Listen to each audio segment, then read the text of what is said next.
Put that coffee down. And if you're running international business, like you have to have an understanding of how like if you're selling people in the UK, like technically you might have a tax burden in the UK, right? Like we're at the moment at Sales Sniper, like we have a very, very big white paper being done on our tax burdens in the US because like we have such a high income percentage in the US. So like we will probably have to create lookalike US subsidiaries that follow their own state taxes, right? Like not a lot of state taxes, but we won't have to do state taxes for like the things that we sell. But like when our clients pay us, like if our client is based in New York, we have to pay New York sales tax on that. And then we bring it in and we'll get a credit in Australia for that. Yeah. Right. But again, you've got to set that up because the tax treaties between all the countries are different. Yeah. Right. And the tax treaties for fucking dividends and distributions are different. The tax treaties for wages and W-2s and W-8s and like 1099s and all that kind of stuff. Like they're all different. So this is the shit. This is the minutia that when someone's like, I'm a business coach. I'm a business coach, bitch. I can get you a ton of sales. Here's a ton of money. Good luck putting that in the right place. That's what's missing. And it's what I hate. I just wish they wouldn't call themselves that. They should just call themselves sales and marketing coaches. Okay. And it's like, but if you are going to be a business coach, like at least have an element on finance. Who do you know that has a good course? Can we plug anyone? Keith Cunningham, Yeah. I would say, is a pretty legit business guy. Okay.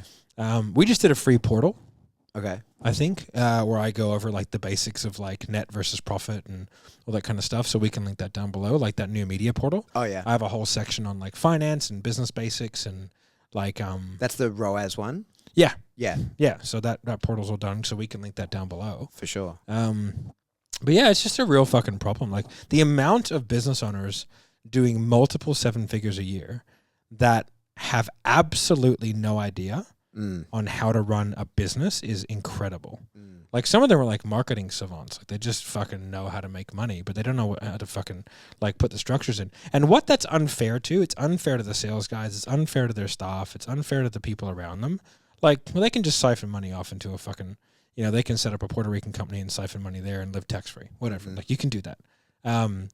But it's like, it's the other people because one day it's just going to be like, hey, bitches, I'm out. Yeah. It's all going to collapse at some point. Yeah. And it's just like, at what stage do you start playing catch up? Like we had a guy come to us a while ago and he was doing like $350K or 200, whatever he was.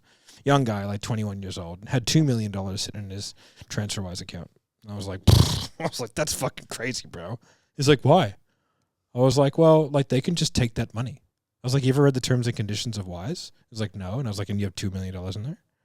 I was like, interesting. Anyway, I go, why haven't you taken it out? He's like, I don't want to pay tax on it. I go, you think the government can't see your Wise account?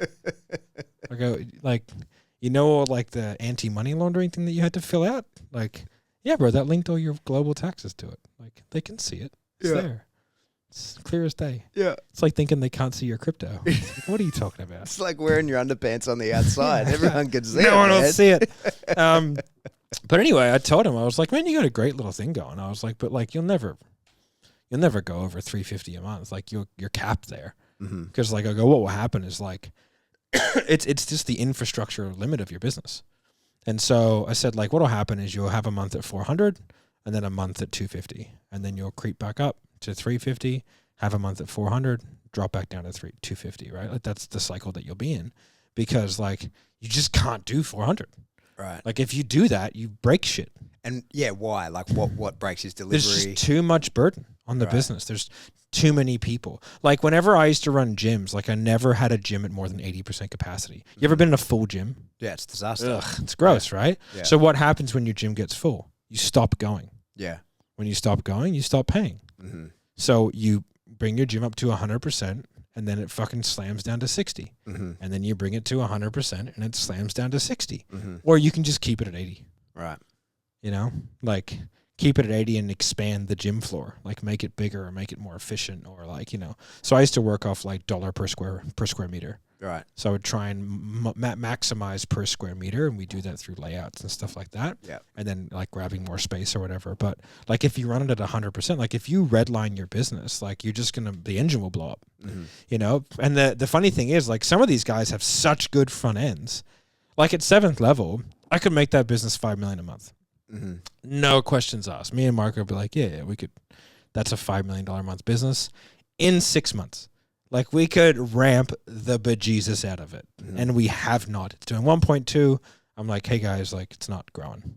Like, That's the limit. I'm putting the cap on this for now. Yeah. While What would break if you went to 5 million? What the delivery would break? Put that coffee down. Coffee's for closers only.